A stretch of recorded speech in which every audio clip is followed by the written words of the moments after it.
ठरलं तर मग मालिकेच्या येणाऱ्या भागामध्ये लाखात एक असा ट्विस्ट आपल्याला पाहायला मिळणार आहे, ज्या क्षणाची आपण आतुरतेने वाट पाहत होतो. अखेर तो क्षण आलेला आहे.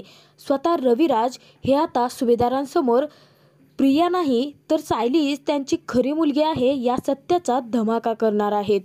जेव्हा आता रविराज स्वतःहून सुभेदारांकडे प्रिया नाही तर सायलीच खरी तन्वी आहे या सत्याचा उलगडा करण्यासाठी निघालेले असतात, त्याच वेळेस त्यांचा आता जबरदस्त ॲक्सिडेंट होणार असतो. परंतु तो ॲक्सिडेंट घडला की आता तो प्रियाने घडवला हे तर आपण या व्हिडिओमध्ये पाहणार आहोत.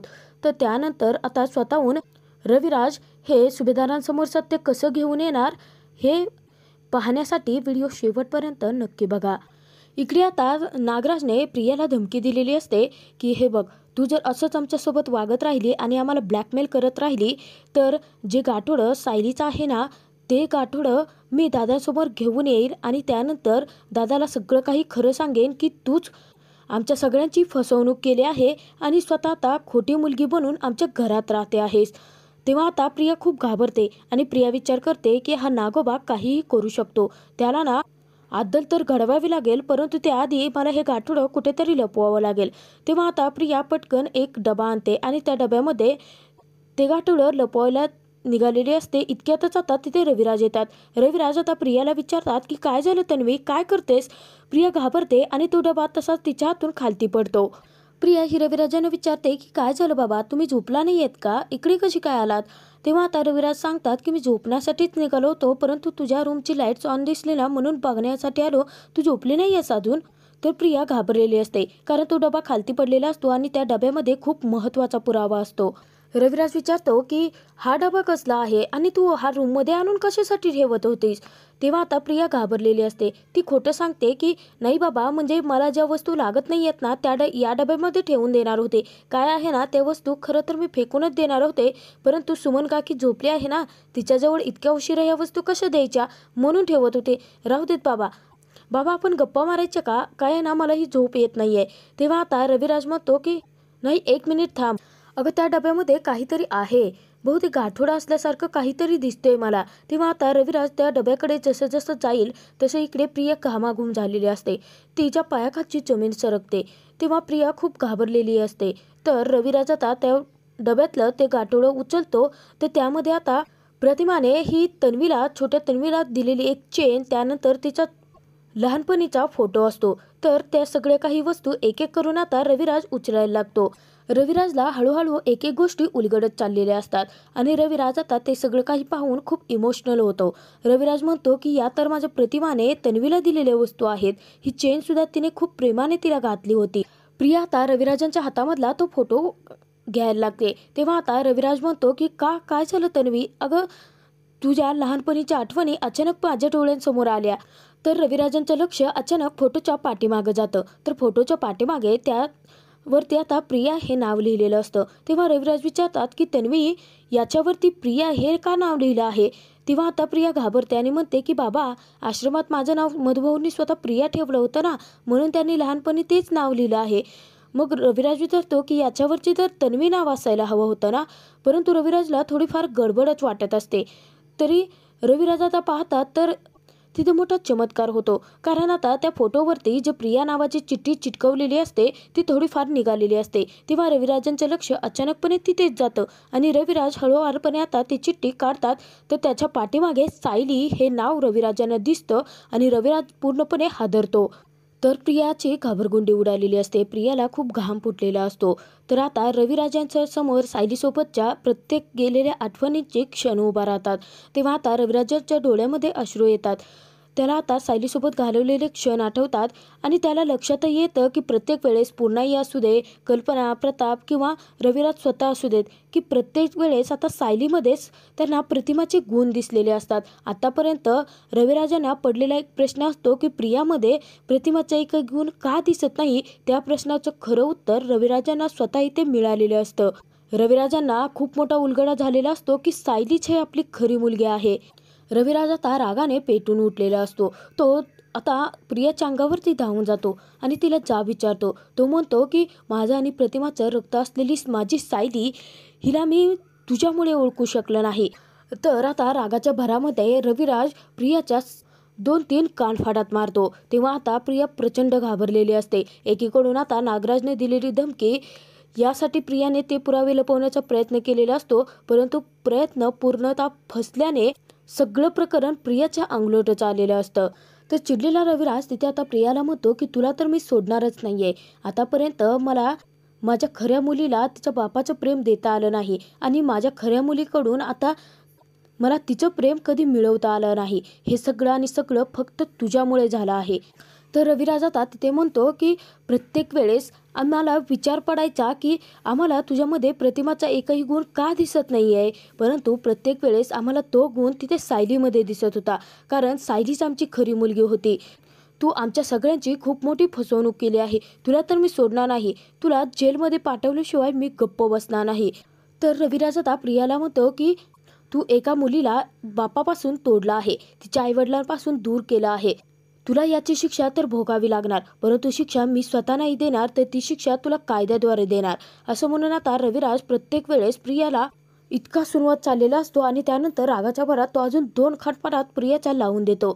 रविराजला आता स्वतःच्या चुकीची जाणीव झालेली असते। रविराज आता खूप खूप रडत असतो सायलीसाठी। तर तिथे आता प्रिया रविराजांना समजावण्याचा प्रयत्न करणार इतक्यात आता रविराज तिच्यावरती चिडतात। तिला म्हणतात की प्रत्येक वेळेस तू मला सायलीच्या माझ्या मुलीच्या विरोधात भडकवत राहिली, कारण तुला सतत भीती वाटत होती की जर मला संशय आला किंवा जर मी सत्य उकरून काढण्याचा प्रयत्न केला तर तू पुरती प्रकरणामध्ये अडकू शकतेस, आणि मी सुद्धा मूर्खासारखा तुझ्यावरती विश्वास ठेवत गेलो। प्रत्येक वेळेस माझ्या खऱ्या मुलीचा, माझ्या सायलीचा अपमान करत गेलो। तर त्यानंतर रविराज आता जोरजोरात सुमन आणि नागराज दोघांनाही हाका मारून खालती बोलावून घेतो। तेव्हा आता नागराज आल्यानंतर तिथे विचारतो की काय झालं दादा? तर आता रविराज सांगतो की हे बघ, ही माझी खरी मुलगी नाही आहे नागराज। तेव्हा आता नागराजला सुद्धा मोठा धक्का बसतो। खरं तर प्रियाला घाबरवण्यासाठी नागराजने नाटक केलेलं असतो, परंतु सगळं प्रकरण आता त्यांच्याच अंगलट आलेलं असतं।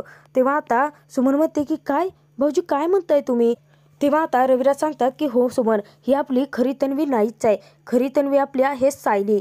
हे बघ, सायलीचे फोटो, त्यानंतर प्रतिमाने दिलेले लॉकेट, या फोटोच्या मागे हिने स्वतःचं नाव लावून ते फोटो चिटकावला होता। तिचं स्वतःचं नाव चिटकवलं होतं, परंतु देवाच्या कृपेने हे नाव चिटकवलं आहे हे जेव्हा माझ्या लक्षात आलं तेव्हा काढून पाहिलं तर त्याच्या मागे सायलीचं नाव मला दिसलं। तेव्हा आता सुमनला मोठा धक्काच बसतो। तर तिथे आता रविराज म्हणतो की आता ते काही नाही, मी आता सुभेदारांच्या घरामध्ये जाणार आणि सायलीच माझी खरी मुलगी आहे हे सांगून या प्रियाला ना सगळ्यांसमोर पोलिसात देणार। आता जे काही करेन ते मी कायद्याने करेन। तर आता सुमन म्हणते अहो भाऊजी काय करताय?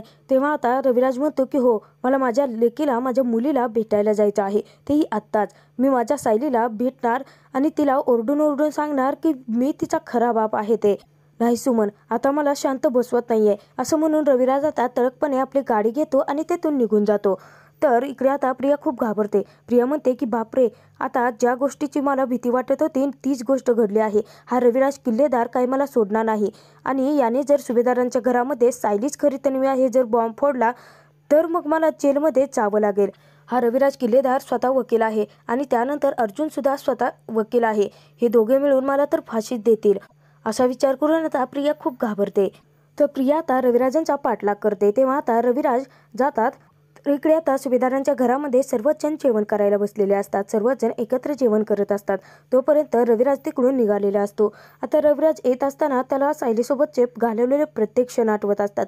रविराज मनामध्ये विचार करतो की सायलीच माझी मुलगी आहे। आतापर्यंत प्रत्येक वेळेस तिच्या भावना मला आणि माझ्या भावना तिला समजत होत्या, तेही आम्ही एकमेकांशी काहीही न बोलता।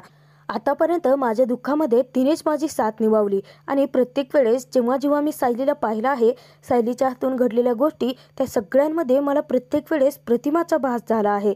देव मला वेळेवरती संकेत देत होता, परंतु त्या संकेताचा पाठलाग न केल्याने मला माझ्या मुलीपासून इतकी वर्ष दूर राहावं लागलं।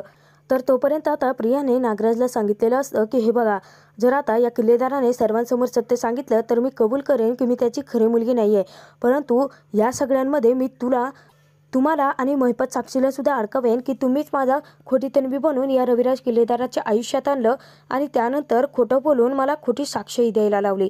तेव्हा आता प्रियाने नागराजचा जीव इकडे टांगणीला लावलेला असतो। तेव्हा आता नागराज हा महिपतला फोन करून घडलेला सगळा प्रसंग सांगतो।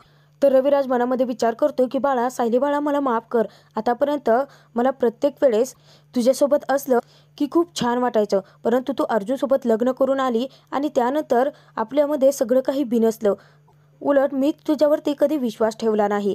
मीच प्रत्येक वेळेस त्या प्रियाच्या बोलण्यामध्ये अडकून सतत तुझा तिरस्कार करत राहिलो बाळा. परंतु बाळा, आता ही शेवटची वेळ. आता कधीच मी तुला सोडून जाणार नाही. तर रविराज खूप आतुरलेला असतो. तो म्हणजे सायलीचे तोंडून आपल्याला बाबा ही त्याला हाक ऐकायची असते. तर तोपर्यंत आता रविराजला राहवतच नाही. रविराज स्वतःहून आता सुभेदारांच्या घरी फोन करतो. तर अश्विन फोन रिसीव्ह करतो. तर त्यानंतर आता रविराजचा आवाज रडल्यासारखा येतो आहे हे पाहून अश्विन खूप घाबरतो. तर रविराज आता सायली आहे का तिथे असं विचारतो. अश्विन आता घाबरतो आणि सायलीला फोन देतो. तेव्हा आता पुन्हा आजी प्रताप अश्विनला विचारतात की काय झालं. तेव्हा आता अश्विन सांगतो की काय माहिती, रविराज काकांना सायली वहिनीशी काहीतरी बोलायचं आहे आणि रविराज काकांचा आवाज मला रडल्यासारखा येतोय. तेव्हा आता पूर्णाजी खूप घाबरते. ती विचार करते की अचानकपणे रविराजांना काय झालं असेल. सायली स्वतःच्या हातातील सगळं काही काम आहे त्या ठिकाणी सोडते आणि पटकन फोन रिसीव्ह करते. तेव्हा आता सायली फोन घेतल्यानंतर रविराजला विचारते की काय झालं सर, तुम्हाला काही माझ्याशी महत्त्वाचं बोलायचं आहे का. तेव्हा आता रविराज रडत असतो. तो म्हणतो की हो सायली, मला ना खूप मोठं सत्य समजलं आहे आणि मला सर्वात आधी तेच सत्य तुला सांगायचं आहे बाळा. तर सायली सांगते की बाबा सर काय बोलायचं आहे ते सांगा ना पटकन. तेव्हा आता रविराज सांगतो की बाळा, तूच माझी तन्वी. इतक्यात म्हणणार समोरून आता एक ट्रक खूप वेगाने आलेला असतो आणि तिथेच आता रविराजचा जबरदस्त असा ॲक्सिडेंट होतो. खरं तर तो अपघात आता रविराजांचा स्वतः प्रिया नागराजने घडवून आणलेला असतो की जेणेकरून रविराज हा सुभेदारांच्या घरी पोहोचू नये आणि सायलीच त्याची खरी मुलगी आहे हे सत्य कोणालाही कळू नये.